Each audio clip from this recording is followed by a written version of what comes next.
เป็นอะไรรู้สึกจะได้รู้สึกร้อนเลยไงของมันมีผู้ไรเลยร้อนอีหลีวะแม่นเพราะว่าเขามาละที่เบอร์ว่างเขาไม่หาเดียวเขาจะบอกให้หยุดเศร้าเขาบอกว่าเป็นรอบเพื่อนให้ดอกไหนดิงานจักล็อกหนึ่งเท่าไรเจ๊เป็นจองแล้วนี่ตอนนี้ก็น่าจะจองแล้ว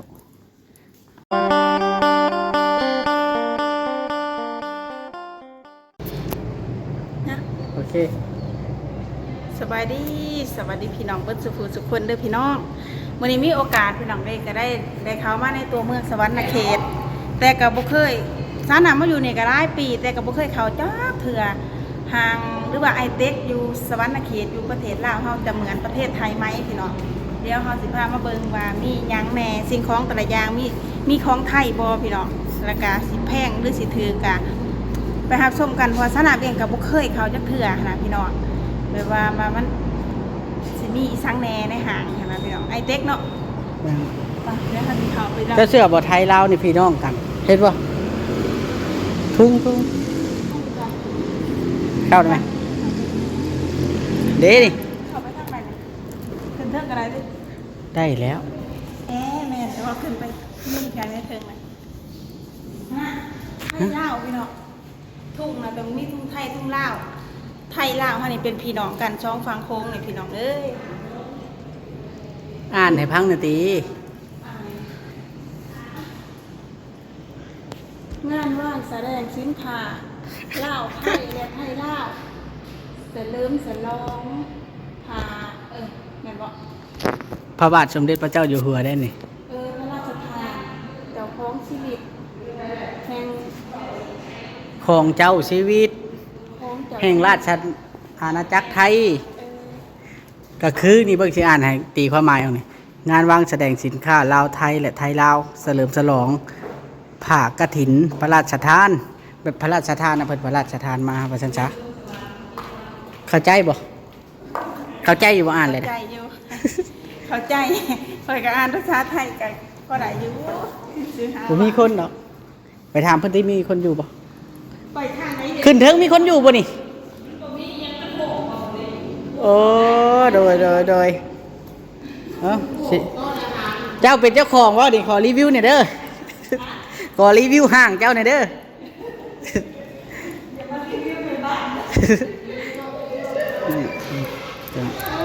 ฮะเอ้าชูมือนี่ขึ้นหน่อยลงขับปิดหลายเลยได้นี่แต่ข่อยมาน่ะเต็มมืดแท้นี่เงียบเนาะเงียบเงาตื่นมีเท่านี้บ่จักหวานด้วยทั้งถึงกับบ่ได้มีนะโอ้เพิ่นออกบ่แล้วบ่จักปู่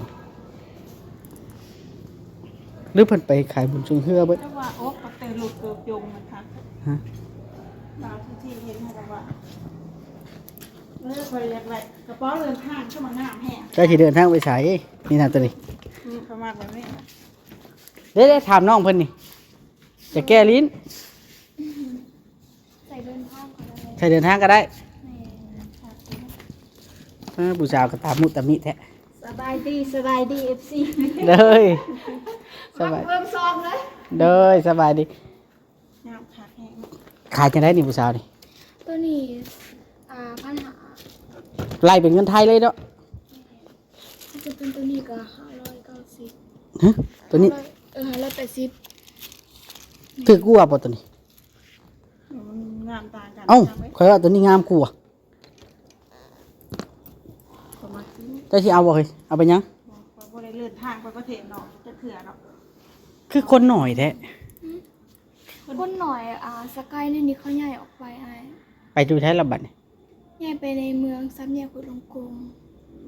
ทำพูดบ่แม่นทั้งคนเลยโอ้แต่มันบ่ค่อยมีคนข่าวเนาะตอนข่อยมาตอนนั้นคนหลายอยู่เด้เงียบเลยแสดงว่ามีแต่เจ้านี่บ่เด้นี่แม่แล้วก็ข้างในมันจะเป็นยังสื่อและเลี้ยวขวามันจะเป็นบูธอาหารนี่เป็นบูธอาหารแม่นโอ้ขอบใจเด้อใจหลายๆเพิ่นปิดเปิดแล้วซ้ำหมวกเป็นแม่นทำซื้ออยู่นี่ก็ดี จำบ่มีคนเนาะ ก็มีคนแน่ บ่เป็นไดบ่เป็นไดย่านเด้อไปๆโค้งย่างโค้งพุ่นก็ได้เด้อปะ โคไปใช้ ย่างไว้เนาะ โคได้มันมีเกม เด้อเฮ้ยเอ้าเย็นแท้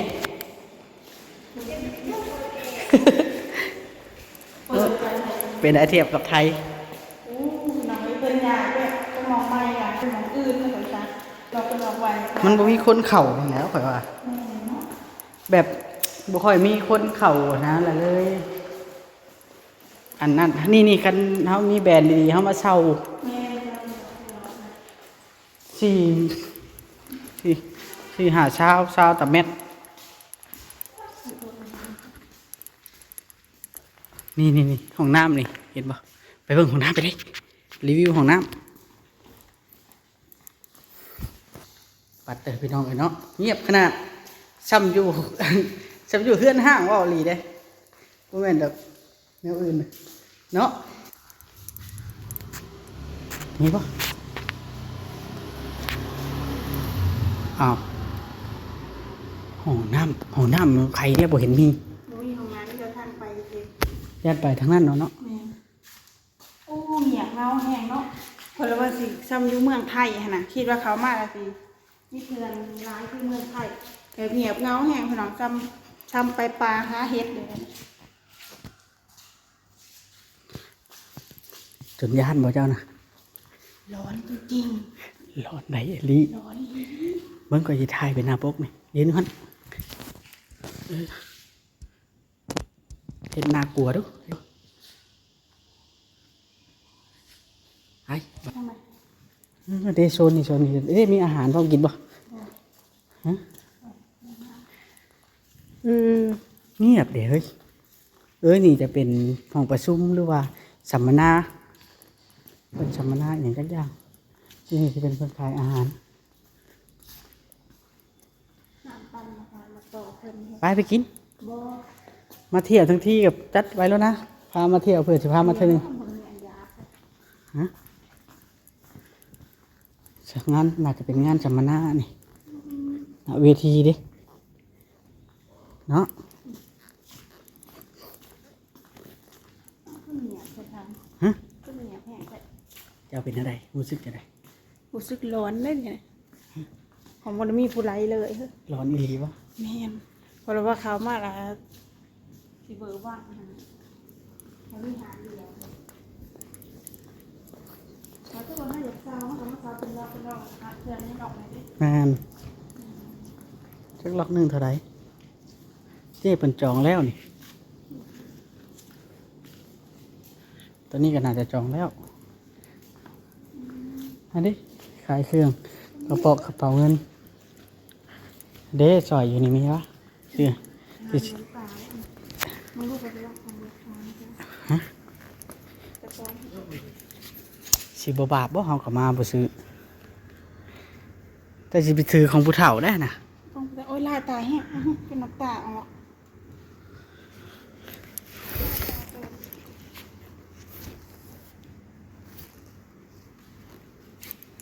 อ๋อตัวบ่เหงาบ่เจ้าบ่เหงาบ่ อยู่ บ่าวะ ดิ บ่ เนาะ เนาะ คนใส่แต่คนลายตาย เอ้าขอบใจเอาเลือกเบิ่งเอ้ารถบ่ฮะ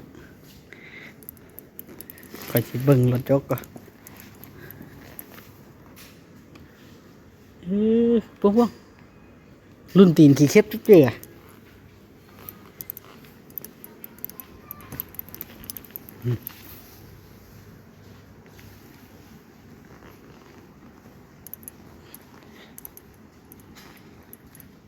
พอแล้วตัวลิ้นของเพิ่นเอามาป้าไว้จับเจือเอาปากบ่ถึก เขาก็วางมาถึง ว่าเถอะไป กระตุ้นเล็กหน่อยนะมีหล่อหนู กันน้องเดีย เห็นไม่เอาเลยเนาะกระตุ้นเล็กเนาะ กันมันทูเห็นดิจ้ะดิ เอาคนละตีนขี้เข็บพุ้นอันนั้น โอ้รุ่นนี้คักเนาะ เอาโจ๊กมีขี้เข็บตัวนี้เนาะ คัก รถกระบะป้าแต่รถคันนี้ค่ะ ยนต์ก็มีได้น่ะ เกือบเนยงามดิ คือมันคือ ให้ดิเนาะเงียบเหงาเฮงนะอย่างห่างไรเนี่ย ไป เบิ้งก็อีกถ่ายรูปอีกงามไหม อ่านไหม ป้ายเพิ่นเครื่องสำอางนี่ออกบ่ออกไป เป้างามเลยเนาะ จนบ่มีคนขายความบ่มีคนเฮงรถไฟฟ้าน่ะ รุ่นของลายได้นี่ตู้เย็นดีจังขึ้นเบิ่งบ่อยู่เทิงแต่เงียบเหงาเนาะแต่ว่าเจะเลื่อนอยู่ได้ แต่ว่าเงียบเหงาคนบ่ คนบริณกันที่ ฮะ เจ้าคนบริณมันเพื่อนมันมีเป็นเงาแห้งเลย เวทอยู่นี่ด้วย ถ้าเป็นบริณคุณเราเคยเขาได้ลอกเขาเลย อยู่นี่จะเป็นโซนอันนั้นนี่บวงเพิ่นจัดคอนเสิร์ตได้นี่ไปได้รู้สึกจะได้เทื่อที่ร้ายเจ้าย่างในซองบ่ พอคือบุเคยเขาจะเถื่อ อ้าวจะได้เคยข่าวบ่ โบนะเคยเขาอยู่เวียงจันทร์บ่ได้เคยเขาอยู่สวรรค์ ยืนก่อนสิถ่ายรูปนี่กับห่างนี่จะเบิกลงเฟซกับห่างบ่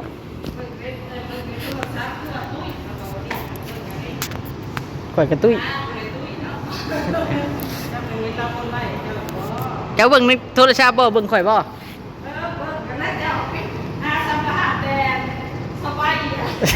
เอฟซีสาวใบตัวนี่พี่น้อง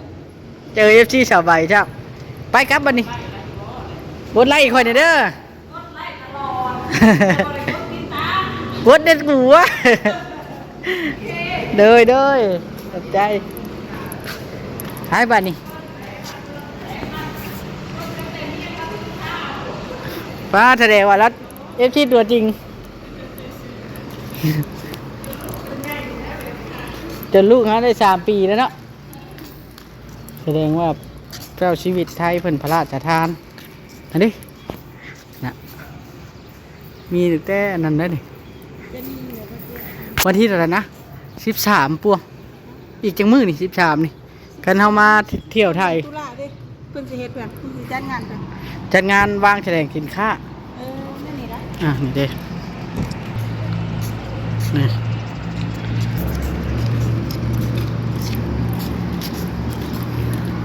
ขึ้นตัวนั้นเลยเป็นอ่ะตัวนั้นน่าจะเป็นแบบพวกแต่ยานเนาะคือลูลามาเฮาแท้